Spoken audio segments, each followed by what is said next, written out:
think every day.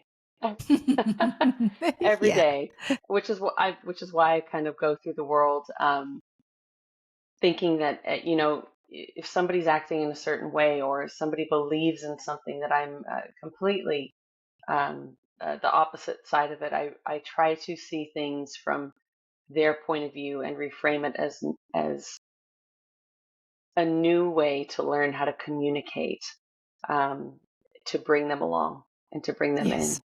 Mhm. Yeah, I love the reframe. Yeah, it's so important. And sometimes that's reframing the relationship we have with ourselves as well. You know, Yes, what's actually going to work yes, for the new me, and yes. how do I make the best out of this situation?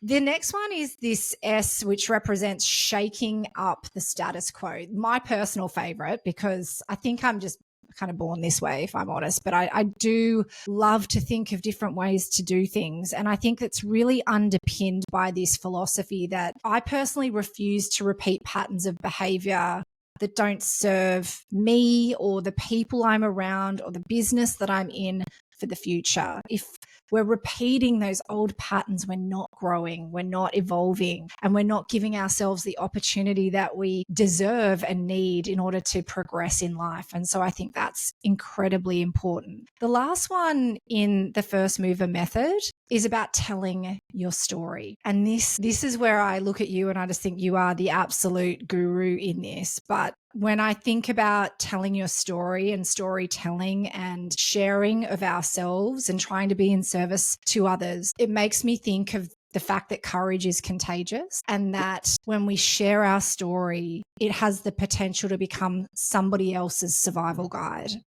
Yes, And when we yes, think of the ways that we want to bring people on our journey, if we're a leader, we're trying to shift mindsets in a workplace, we're trying to go in a new direction, we're going through challenges in life, at home. If you are a parent and you're dealing with struggling teenagers, that just don't want to know you, whatever your situation may be, that courage in terms of your story and sharing it comes back to that moment of vulnerability.